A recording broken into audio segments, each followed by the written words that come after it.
वफ़ी रिवायतिन क़ाल नबी सल्लल्लाहु अलैहि वसल्लम अल ख़वारिजु किलाबु जहन्नम इन्नल्लाह व मलाइकतहु युसल्लूना अलन नबिय्य या अय्युहल्लज़ीना आमनू सल्लु अलैहि वसल्लिमू तस्लीमा।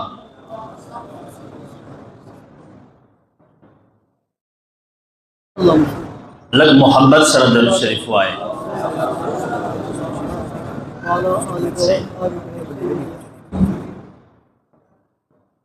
यौजल दी मिलाद शरीफ द बरकता को मोहब्बत और पूछत और दर्द आए। अल्लाहुम्मा सल्लि अला सय्यिदिना मौलाना मुहम्मद व अला आलि सय्यिदिना मौलाना मुहम्मद व आलिहि व इत्रतिहि बिअददि कुल्लि मालूमिन लक।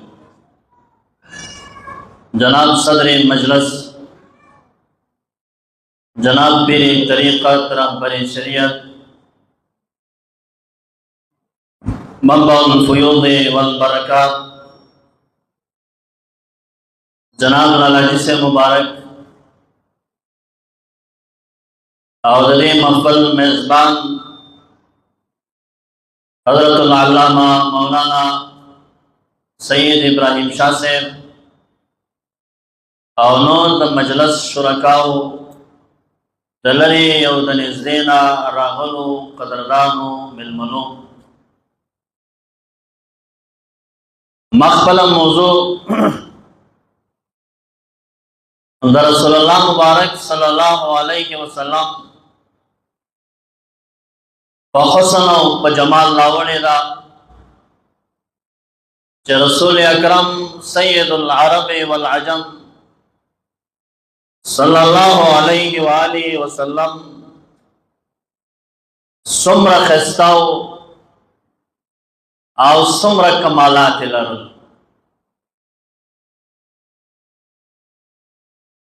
खुदबाज़े मलगरो को इल्तिमास दारे मौजून उबड़ान दे तासुता ददे मसलक पर हक्कानियत बानी और दो खबरें को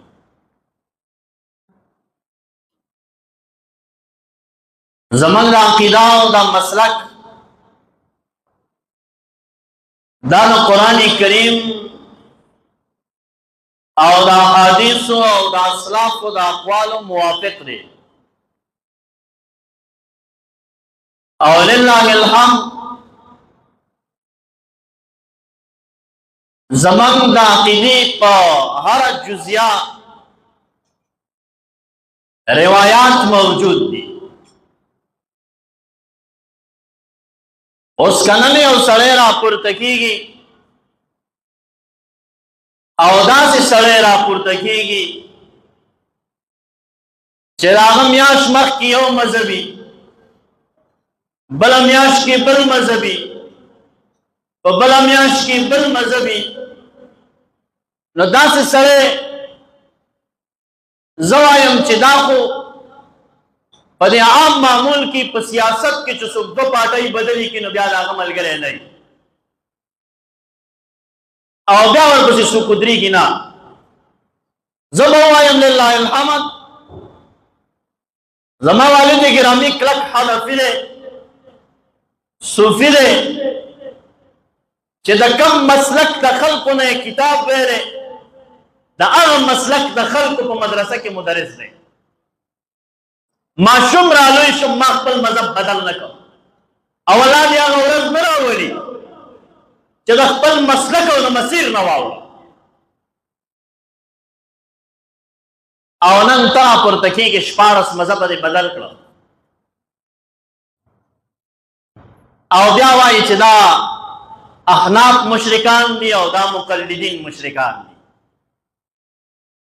राजा कदर की खैरत सारा अक़ीदी बुनियादी मसला क्या मसला आसमा सिफात था तब के सरासर पर गलत है तो मुजस्सिमा नहीं तो मुतज़िला नहीं अक़ीदा ने ख़वारिज दा ऐस यो दलील न लरे कदर की वो कुव्वत इल्मी राजा नन राशा او کنا نن دې پیواره نه راځي کال بعد راشه میاش بعد راشه اس مشکل نه لري خو شرایط د اوس نه واوره. اول نمبر مسله به د اسماء الصفات وه. په رفع الیدین به خلک نه دوکه کې، په اوچتو پنسو به خلک نه دوکه کې، په لویو زلفو او په سرتور سر به خلک نه دوکه کې، په امین بالجار به خلک نه دوکه کې. دا دوکې به هغه چا سره کوي چې څوک د دې لارې نه خبر نه دی.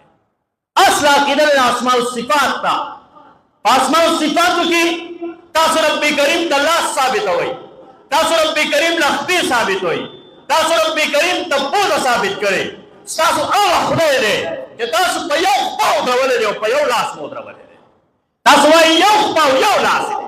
دا ستاسو مذهب دی او د ابن تیمیه نه چې په امین الله مې درته ونه دروله بیا هم وایه چې بې غیرته دی. سوال نه پیدا کی. شرط واوره مسلک کې به د ټولو نه لومړۍ مسله د اسماء الصفات چې وه یوه شرط پیدایي هغه کتاب به نه راوړي چې مقلد لیکلی، هغه روایت به نه پیش کوې چې راوي پکې مقلدي کوه، ځکه تقلید ستا په نس شرک دی. او چې کله د مشرک کتاب راغلی او خپل عقیده ترې وایي دا نامناسبه ده. داسې کتاب به راوړي چې مصنف یې مقلد نه و، داسې روایت به راوړي چې روایت کې مقلد نه و راغلی. دریم نمبر مسله د اسماء الصفات کې زما او ستا اختلاف دی په معنا مراده کې، نه په ترجمه کې دی، نه په معنا عامه کې دی، په معنا مراده کې دی. په معنا مراده باندې به یو داسې روایت راوړي چې هغه صحیح وي، عقیده پرې ثابتېږي، په باب د عقیده کې قبول وي. داسې یو روایت راغله تا وګټله ما باید ما ورځ خپل مسلک پرېږدم. او که علمي زور کې، که په علم الکلام کې وای، که په منطق کې وای، که په فلسفه کې وای، خلک په علم الکلام او په منطق او په فلسفه نازېږي. راځه بل سړی مه راوله، ځکه چې ته هم د صوابه یې او زه هم د صوابه یم. اوس که د سوات نه سړی راولې بیا شرمېږي. ګوره ځکه هغه سوات والا سره موږ یو پیره ناست وو، شی یې خراب کړی کاته چې ورانه شوي ونه، بل څوک رانه ولې د صوابه یې ته هم او د صوابه یې زه هم یم. توکل په الله دی، یا به راته مدرسه پرېږدي او یا به یې درته پرېږدم. خو خلک مه دوکه کوه، دوکې مه وایه. او د هغې نه بعد زما او ستا په میانځ کې او زما او ستا په بحث به یو درېمګړی کس وي، یو کس په ستا د طرف نه، یو کس په زما د طرف نه. ما ته کوای مفتی ګوهر علي شاه صاحب راوله، زه به یې راولم، په دې فن کې ماهر دی. کوای سجاد الحجابي صاحب راوله، زه به یې راولم، راوستلی په ما دې فن کې ماهر دی. کوای عنایت الله برهاني صاحب راوله، زه به یې راولم، دې فن کې ماهر دی. کوای شیخ عبدالحلیم صاحب راوله، دا ابو هریره شیخ الحدیث دی او په دې فن کې ماهر دی، زه به یې راولم. زما او ستا د دلایلو نه بعد به بیا ستا شیخ او زما شیخ زما او ستا په دلایلو باندې بحث کوي چې پته ولګي چې کوم یو په حقه دی او کوم یو په ناحقه دی. که بیا دې ته ځان نه نیسه بیا مسلې د برکت ته راشه، که بیا په هغې کې ځان نه نیسه بیا مسلې د توسط ته راشه. رفع الیدین باندې خلک مه دوکه کوه، په امین بالجار خلک مه دوکه کوه. اصل عقیده چې کومه کې ګن ساتلی هغه درته راوباسه، هغې ته میدان ته راشه. دا تاسو ته وایي دا رفع الیدین دی، دا حنفي مونځ دی، دا شافعي مونځ دی، و احنافو مشرکانو و مقلدینو مشرکانو. هلکه دا خو د پلار او د نیکه په لاره را روان خلک دي، تا خو د شهرت دپاره او د پیسو دپاره څه نه دي کړي، موږ ته معلوم نه وي، موږ دې پېژنو نه. چې کوم مرکز کې لوی شوی وي، کوم مرکز دله کارت درکړی و هغه یې ریجکټ کړی، ویله دا دې موږ ته نه راځي، واپس دې نه راځي. مقصد مې دا دی وروڼو خپل مذهب کلک وساتئ. دا مسلک حقه دی، دې باندې لوی لوی اسلاف تیر دي. الله دې موږ او تاسو ته په دې مذهب باندې استقامت نصیب وګرځوي. او دا داسې نه وایم، دا زه رښتیا وایم. دی وایي د رب کریم دپاره لاس، موږ وایو الله د لاس نه پاک دی.